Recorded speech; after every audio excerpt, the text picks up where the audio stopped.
केबलों को सीधे जोड़ने और स्विच गियर की स्थापना और परीक्षण के लिए चरण दर चरण प्रक्रिया सीखेंगे। आइए हम स्विच गियर की स्थापना और परीक्षण करने के लिए चरण दर चरण प्रक्रिया सीखते हैं। पहला, विद्युत स्विच बोर्ड की स्थापना। जैसा कि आप जानते हैं, एक विद्युत स्विच बोर्ड एक उपकरण है जिसका उपयोग बिजली स्रोत से उपयोग के अन्य क्षेत्रों में बिजली को निर्देशित करने के लिए किया जाता है। यह एक या अधिक पैनलों की एक असेंबली है जिसमें से प्रत्येक में स्विच होते हैं जो बिजली को पुनर्निर्देशित करने की अनुमति देते हैं। प्रत्येक पैनल में स्विच की एक श्रृंखला होती है जो पैनल को जुड़े उपकरणों में बिजली के प्रवाह को नियंत्रित करने की अनुमति देती है। यह बिजली के प्रवाह को नियंत्रित करता है और यह सुनिश्चित करता है कि इससे सर्किटरी को नुकसान नहीं होगा। एक विद्युत स्विच बोर्ड विभिन्न उपकरणों, मशीनरी और अन्य उपकरणों के संचालन के लिए बिजली के उपयोग की सुरक्षा को बढ़ाता है। आइए अब विद्युत स्विच बोर्ड की स्थापना के बारे में जानें। विद्युत स्विच बोर्ड की स्थापना के लिए हमें यह सुनिश्चित करने की आवश्यकता है कि पूरी परियोजना स्थापना अनुमोदित ड्राइंग और अनुपालन के अनुसार कम वोल्टेज प्रणाली के लिए डिजाइन के इरादे का पालन करती हो। स्थानीय और अंतर्राष्ट्रीय मानकों का पालन करें। निर्माता के स्थान पर सभी स्विच बोर्ड तैयार करें।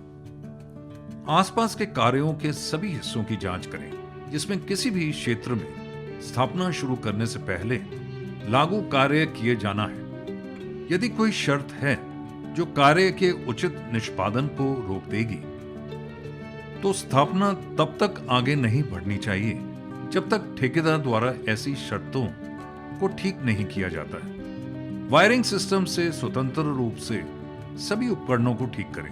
जिंक इलेक्ट्रोप्लेटेड बोल्ट, नट, वॉशर और स्क्रू का प्रयोग करें। फिनिश फ्लोर स्तर से उपकरण के शीर्ष तक 1800 मिलीमीटर पर स्विच बोर्ड माउंट करें या जब तक कि ड्राइंग शेड्यूल पर न दिखाया जाए। सुनिश्चित करें कि स्विच गियर के सामने निकासी 1 मीटर से कम या संकेत के अनुसार नहीं है। पीछे की ओर और दीवारों से भी 1 मीटर की दूरी बनाए रखें। यदि यह एक स्वतंत्र प्रकार का डिजाइन है और पीछे खुलने योग्य दरवाजे हैं। निर्माता के प्रमाणित चित्रों के अनुरूप टर्मिनलों, केबलों और भागों को नंबर दें। केबल की पहचान केबल टैग से की जानी चाहिए। वायर नंबरों, फेरुलों के साथ तारों की पहचान की जानी चाहिए और कनेक्शन टीबी की पहचान टीबी नंबरों से की जानी चाहिए।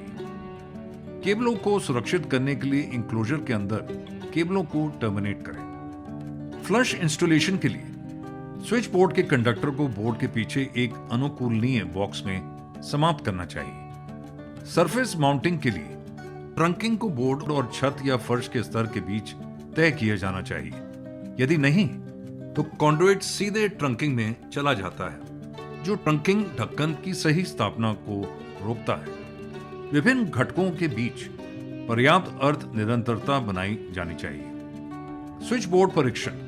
सभी स्विच बोर्ड, सब स्विच बोर्ड, मुख्य वितरण बोर्ड और मोटर स्टार्टर पैनल के लिए निम्नलिखित विद्युत परीक्षण किए जाने चाहिए। निर्माता की कार्यशाला में परीक्षण। स्वीकृति परीक्षण पूरी तरह से इकट्ठे स्विच बोर्ड और मोटर स्टार्टर पैनल पर किए जाने चाहिए। तकनीकी निष्पादन के लिए सभी स्विच बोर्ड और मोटर स्टार्टर पैनल का निरीक्षण किया जाना चाहिए और अनुमोदित ड्राइंग के नवीनतम अंक और प्रासंगिक मानकों के नवीनतम अंक के अनुरूप होना चाहिए। निम्नलिखित को सत्यापित करने के लिए स्पॉट जांच की जानी चाहिए। 1. पैनल के आयाम। 2. इंक्लोजर की सुरक्षा की डिग्री। 3. ऑपरेटिंग तंत्र और इंटरलॉक सिस्टम की प्रभावशीलता और विश्वसनीयता। 4. घटकों का उचित माउंटिंग। 5. आंतरिक तारों और केबलिंग प्रणाली। 6. मुख्य और सहायक सर्किट की सही वायरिंग। 7. क्लैंपिंग, अर्थिंग और टर्मिनेटिंग व्यवस्थाओं की उपयुक्तता। 8. पूरे स्विच गियर में अर्थिंग सिस्टम की उपलब्धता। 9. क्लियरेंस और क्रीपेज दूरियों का सत्यापन। 10.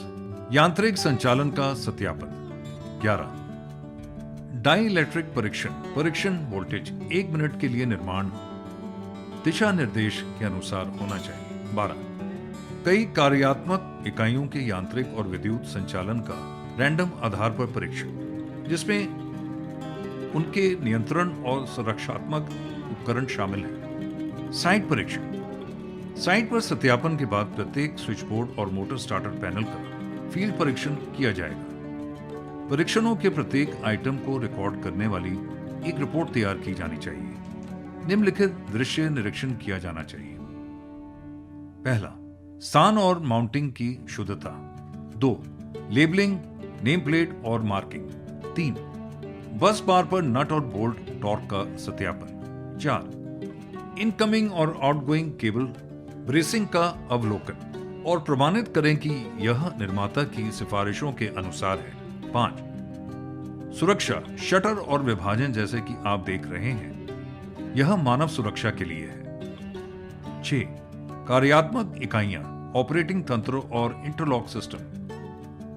7 घटकों की स्थापना। 8 इंटरनल वायरिंग और केबलिंग सिस्टम। 9 अर्थिंग और टर्मिनेशन व्यवस्था। अब हम केबल स्ट्रेट थ्रू ज्वाइंटिंग की स्टेप बाय स्टेप प्रक्रिया देखेंगे। आप टेक्नीशियन को दोनों केबल से AXLPE इंसुलेशन हटाते हुए देख रहे हैं। एक छोर केबल से वह लगभग 160 मिलीमीटर लंबाई में इंसुलेशन हटा रहे हैं और दूसरे छोर केबल से वह लगभग 100 मिलीमीटर लंबाई में इंसुलेशन हटा रहे हैं। अब वह एक केबल से गैल्वेनाइज्ड आयरन आर्मर को हटा रहे हैं और दूसरे केबल से 100 मिलीमीटर लंबाई वाले XLPE इंसुलेशन को हटा रहे हैं। अब आंतरिक इंसुलेशन भी हटा दिया गया है। स्ट्रेट थ्रू जॉइंट के लिए हम कंपनी 3M की जॉइंटिंग किट का उपयोग कर रहे हैं। अब हम आपको जॉइंटिंग किट सेट के साथ उपलब्ध प्रमुख सामग्री दिखाएंगे। टिन्ड कॉपर ब्रेड, प्रवाह किए तारों को हस्तक्षेप से बचाने और बड़े करंट और लो वोल्टेज का संभालने के लिए। क्लीनिंग सॉल्वेंट पाउच,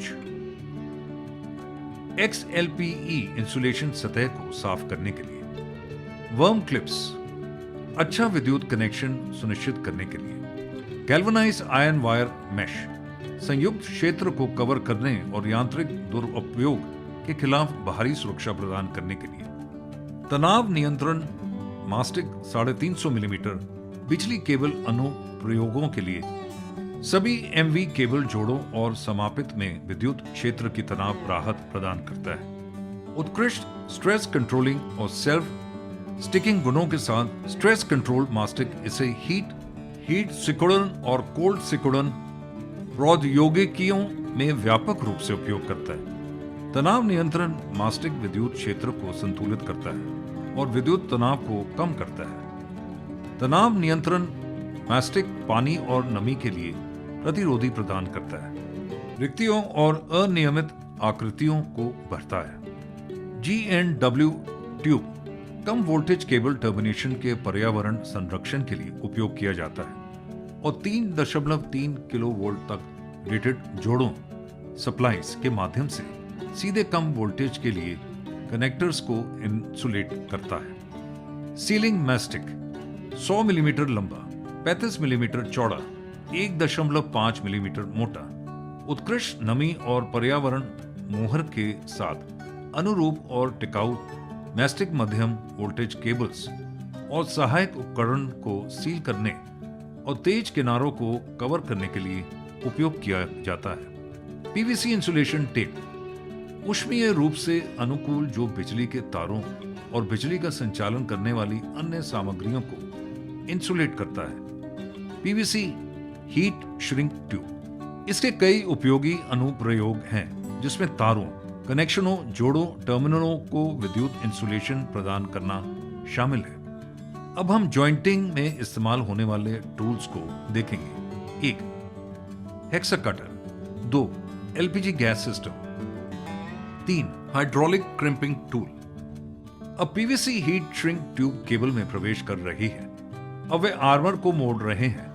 अब हम जॉइंटिंग सॉकेट के आकार के अनुसार केबल इंसुलेशन हटा रहे हैं। आप देख सकते हैं कि हमने दोनों तरफ के केबल इंसुलेशन को हटा दिया है और सॉकेट को काले रंग के तार में लगा दिया है। अब हम प्रत्येक तार में GMW ट्यूब डाल रहे हैं। अब हम सॉकेट को दूसरे फेस में लगा रहे हैं। अब हम केबल के दोनों तरफ वर्म क्लिप डाल रहे हैं। अब हम कंडक्टर जॉइंटिंग सॉकेट पर क्रिम्पिंग सॉकेट डालेंगे। क्रिम्पिंग के समय हमें यह सुनिश्चित करना होता है कि एक ही कलर कोड केबल एक दूसरे से कनेक्ट हो। अब आप ब्लू फेस क्रिम्पिंग को पूरा होते हुए देख सकते हैं और केबल के दोनों सिरे केबल सॉकेट से ठीक से जुड़े हुए हैं। अब इसी तरह हम दूसरे कलर के तार को जोड़ेंगे और क्रिम्पिंग करेंगे। अब आप सभी फेज यानी लाल, पीला, नीला देख सकते हैं और न्यूट्रल यानी ब्लैक कलर का कंडक्टर एक दूसरे से जुड़ा हुआ है। अब हम एल्यूमिनियम ऑक्साइड अब घर्षक की सहायता से क्रिम्प टर्मिनल से असमान भाग को हटा रहे हैं। अब क्लीनिंग सॉल्वेंट की मदद से हम सभी टर्मिनल को ठीक से साफ कर रहे हैं। अब हम प्रत्येक फेज और न्यूट्रल जॉइंट टर्मिनल पर 100 मिलीमीटर लंबा, 35 मिलीमीटर चौड़ा, 1.5 मिलीमीटर मोटा साइज का सीलिंग मास्टिक लगा रहे हैं।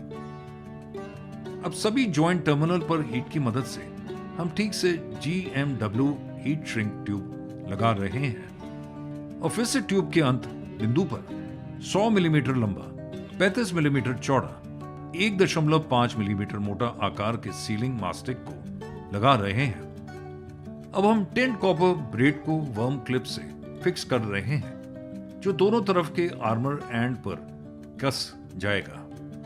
अब वर्म क्लिप को PVC इंसुलेटेड टेप से लपेट दें। अब हम वर्म क्लिप पर stress control mastic 350 millimetre fix कर रहे हैं और वर्म क्लिप पॉइंट्स के बीच ठीक से गैल्वेनाइज्ड आयरन वायर मैश बिछा रहे हैं। अब तार की जाली पर PVC इंसुलेटेड टेप लगा रहे हैं।